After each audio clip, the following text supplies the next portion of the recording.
রাজপথের স্লোগান থেকে কূটনৈতিক ডিনার, দুই প্রতিবেশীর সম্পর্ক কি আবার বাস্তবতার পথে ফিরছে? দক্ষিণ এশিয়ার রাজনীতি অনেকটা নদীর মতো, কখনো শান্ত, কখনো উত্তাল, আবার কখনো অদৃশ্য স্রোতে দিক বদলায়। বাংলাদেশ ও ভারতের সম্পর্কও ঠিক তেমন, মাঝে মাঝে বন্ধুত্বের আলিঙ্গন, আবার কখনো সন্দেহের দেয়াল। ইতিহাসের পাতা উল্টালে দেখা যায় এই সম্পর্ক কখনোই সরল রেখায় হাঁটেনি, বরং বাঁক, ভাঙন আর পুনর্মিলনের গল্প ভরা। দিল্লি আর ঢাকা, দুই শহরের দূরত্ব মাপা যায় কিলোমিটারে, কিন্তু সম্পর্কের দূরত্ব মাপা যায় ইতিহাস, রাজনীতি আর আবেগের অদৃশ্য স্কেলে। একসময় এই সম্পর্ক ছিল মুক্তিযুদ্ধের রক্তে লেখা, পরে তা রূপ নেয় স্বার্থের অঙ্কে, আর এখন মনে হচ্ছে তা দাঁড়িয়ে আছে সন্দেহ আর সম্ভাবনার মাঝামাঝি এক অদ্ভুত সন্ধিক্ষণে। 2024 সালের গণ অভ্যুত্থানের পর বাংলাদেশের রাজনীতিতে যে পরিবর্তন এসেছে, সেটি শুধু ঢাকার ক্ষমতার পালাবদল নয়, বরং দিল্লি ঢাকা সম্পর্কের এক নতুন পরীক্ষার শুরু। দীর্ঘ অস্বস্তিকর সময়ের পর ঢাকায় একটি নির্বাচিত সরকার ক্ষমতায় এসেছে, আর সেই সরকারের একজন গুরুত্বপূর্ণ মন্ত্রীর প্রথম দিল্লি সফর যেন কূটনৈতিক আবহাওয়ার তাপমাত্রা মাপার থার্মোমিটার হয়ে দাঁড়িয়েছে। বাংলাদেশের পররাষ্ট্রমন্ত্রী ডক্টর খলিলুর রহমান দিল্লিতে পৌঁছে প্রথম রাতেই ভারতের জাতীয় নিরাপত্তা উপদেষ্টা অজিত দোভালের সঙ্গে বৈঠক ও নৈশভোজ করেন। কূটনীতিতে রাতের খাবার কখনো শুধু খাবার নয়, সেখানে খাওয়া দাওয়ার চেয়ে রাজনীতি হয় বেশি। বিশেষজ্ঞরা বলছেন, এমন ব্যক্তিগত বৈঠক আসলে সংকেত দেয় দুই দেশ আবার পরস্পরকে বোঝার চেষ্টা করছে। পরদিন পরপর বৈঠক ভারতের পররাষ্ট্রমন্ত্রী এস জয়শঙ্কর, বাণিজ্যমন্ত্রী পীযূষ গোয়েল এবং জ্বালানি মন্ত্রী হরদীপ সিং পুরীর সঙ্গে। আলোচনার টেবিলে এসেছে গঙ্গা চুক্তি নবায়ন, প্রত্যাহার হওয়া বাণিজ্য সুবিধা ফিরিয়ে আনা এবং জ্বালানি সরবরাহ বৃদ্ধি। অর্থাৎ আবেগ নয়, বাস্তব স্বার্থই আলোচনার কেন্দ্রবিন্দু।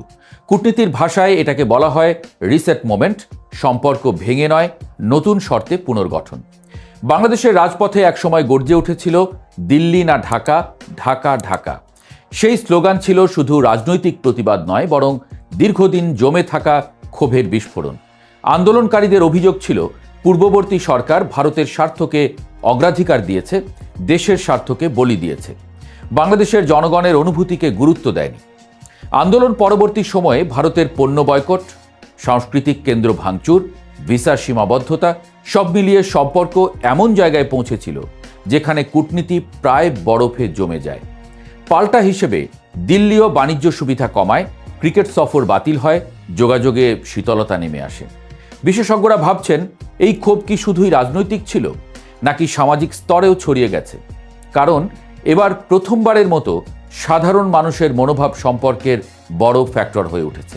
তাই দিল্লির নতুন উপলব্ধি, ভারতের নীতি নির্ধারকদের মধ্যে এখন একটি উপলব্ধি তৈরি হয়েছে, শুধুমাত্র বাংলাদেশের সরকারকে বোঝা যথেষ্ট নয়, জনগণকেও বোঝা জরুরি।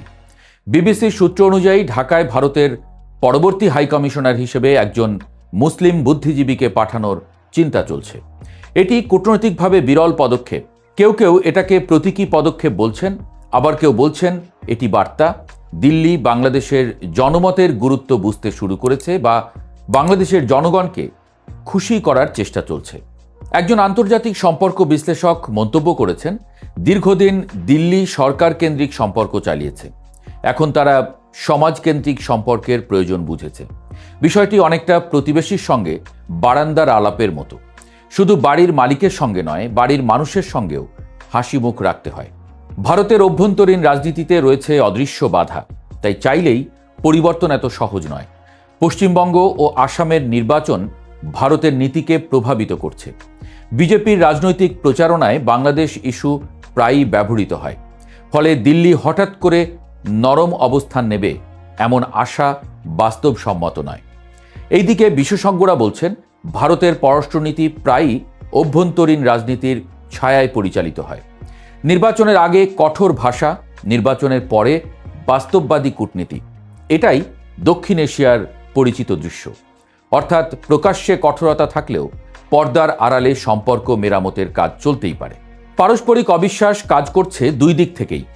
বাংলাদেশে যেমন ভারত বিরোধী মনোভাব আছে, তেমনি ভারতের একটি অংশের মধ্যেও বাংলাদেশ সম্পর্কে সন্দেহ ও বিরূপ ধারণা রয়েছে। এই মানসিক দূরত্বই সম্পর্কের সবচেয়ে বড় চ্যালেঞ্জ। ঢাকায় সাবেক ভারতীয় রাষ্ট্রদূত পিনাক রঞ্জন চক্রবর্তী বলেছেন, দুই দেশের সম্পর্ক কখনোই পুরোপুরি থেমে যায়নি। রাজনীতি বদলেছে, কিন্তু বাণিজ্য, যোগাযোগ ও অর্থনৈতিক নির্ভরতা চালু থেকেছে। বিশেষজ্ঞরা বলছেন, রাষ্ট্রের সম্পর্ক শেষ পর্যন্ত আবেগ দিয়ে নয়, প্রয়োজন দিয়ে টিকে থাকে। নদী যেমন দুই তীরকে আলাদা করেও যুক্ত রাখে, তেমনি অর্থনীতি দুই দেশকে একসঙ্গে বেঁধে রাখে। আওয়ামী লীগ ফ্যাক্টরে অস্বস্তির ছায়া।